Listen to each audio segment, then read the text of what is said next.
Let's talk about the frequent free flyer that is Richard Marles. We've gone soft on this for a couple of days because they've done their best to shut up. They've done their best to make the media not pay attention, so the story has ceased for a few days. But you know this bloke loves a free flight. He loves a free flight on a VIP jet that often drops him off, not at the main airport of Victoria, being Tullamarine. No, he ends up getting dropped off at Avalon because that's closer to where he lives, where his electorate is, in and around Geelong. Now, as you know, not every one of his, whatever, $3 and a bit million flights is a rort, but I can tell you what, the one that went from the Labor Party conference in Brisbane to the Matildas in Sydney, back to the Labor Party conference in Brisbane, that's a rort. Some of the ones where the golf clubs come with him, that's a rort. Because he should always be trying to find a way to fly commercial, and it's only when you're flying on international business or there's no other flight available that you need to use these planes. But the Deputy Prime Minister thinks he's very special. And because he's the Defence Minister, national security, national security.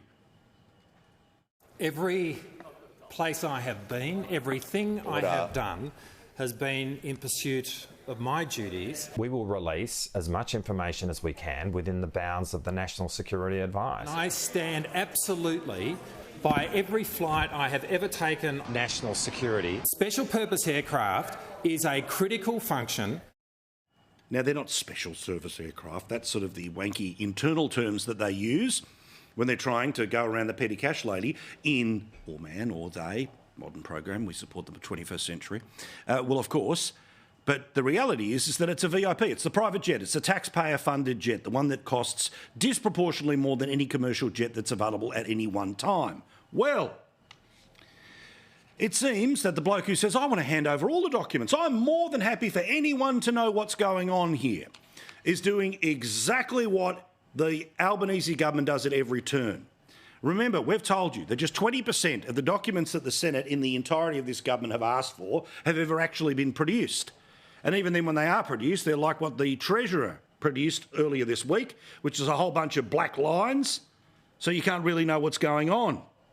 Well, guess what? The deadline was yesterday for him to start to hand over some documents to the Senate, but guess what? It didn't happen.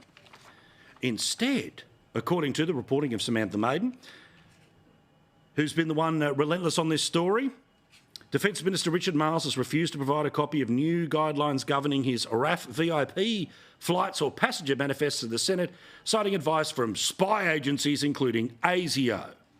In his letter to the Senate, explaining the decision, Mr Marles warned that national security advice suggested that the release of information about his taxpayer-funded VIP jets could create a target. I'm now going to read directly from the letter, which has been released to the media. While it would not be appropriate to reveal the security advice of agencies, the evolving threat environment that has prompted concerns about public release of the pattern of life data for parliamentarians, their families and staff, that is of interest to adversaries, as well as a risk to their physical safety.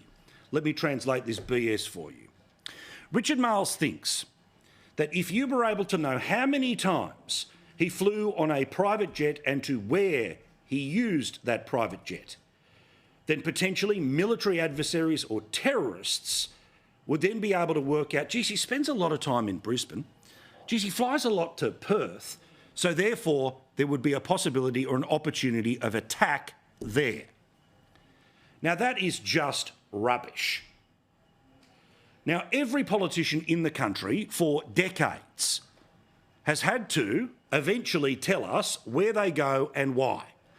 It has been up to the rules to decide whether they are allowed to make these flights or not, and even when sometimes they are within the rules, the pub test gets brought in, and something like going from Labor Party, Matildas, back to Labor Party is seen for the rort that it is. This nonsense of the national security defence. Now, of course, what makes particular annoyance for the Defence Minister is the reporting and what I've mentioned multiple times about how many times the flights are dropping them off at Avalon Airport. Now, again, it does not take a genius to work out that a person whose electorate is around Geelong, if they had a choice of which airport to fly from, they would fly from Avalon Airport, not Tullamarine. But because there are fewer commercial flights that come out of Avalon, the argument then becomes, well, I have to go for the taxpayer-funded one because it's just not a Jetstar flight available to me. Despite the fact that there are commercially available flights almost every 15 minutes, half an hour or on the hour, depending on what day or what time of day we're talking about, that take you from Melbourne to anywhere else in the country. Now, this is garbage to pretend that this is some sort of pattern of movement that some would be able to work out. Now, again, Richard Marles, remember, has in the past week or so said, I need 24-hour security, because the reporter who has been exposing his love of the frequent free flying stopped him and asked him a question while he was going for a jog. Now, you can't have it both ways. We have a system in Australia that is, thankfully, a security environment where you can go for a jog around Parliament House and there's an assumption nothing's going to happen to you. You can walk amongst the shopping centres of this country and the assumption is nothing's going to happen to you. If you need increased security because you are aware of a specific threat that might be coming your way, well, OK, that's what happens for multiple ministers over multiple governments. And the Defence Minister, I understand that Australia has its adversaries around the world. But to pretend that the reason we can't know how many times or where or with whom you flew on our dollar because of national security is rubbish. The promise of greater transparency was one of the endless clarion calls, and for some Australians, a reason to change the last government. But as we have shown you, when they won't answer a question in Parliament because it will make them look bad, they then say, I'll take it on notice. In the case of the Senate, there are 2,000 questions that are taken on notice that they've never answered. According to Rex Patrick, the former senator and knows how the system works, and other watchdog groups, just 20% of all of the documents that have ever been asked for by the Senate to investigate whether monies are being spent appropriately or how decisions are being made, only 20% under this government are actually being served up. And I repeat, even when they are served up, they are very heavily redacted, as if advice from the Treasurer is some sort of nuclear code for a country that, of course, doesn't have nukes. Well, for their part, the Greens are not giving up, and this is one of those occasions where they can use their numbers to get together with the Libs and the crossbench to try to get a better answer than the rubbish that's currently being served up.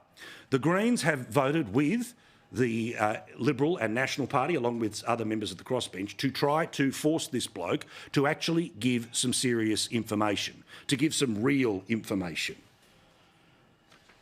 But this is what the Greens are saying about just how transparent the Deputy Prime Minister of the most transparent / opaque government we've had of recent times is actually serious about how he is dealing with this. Clear as clear can be that the government is required on a 6-monthly basis to provide to the Parliament and to provide to the public details about where they went, how much it cost and who they took with them. So we have a government that it's like trying to play pin the tail on a jellyfish. They keep changing their story day after day after day because they don't have any answers on it. They also change their story day after day after day because the great preponderance of the media does not want to follow this. Now, remember every little detail that we went through when it came to the allegations of a sexual assault in federal parliament multiple years before they became public.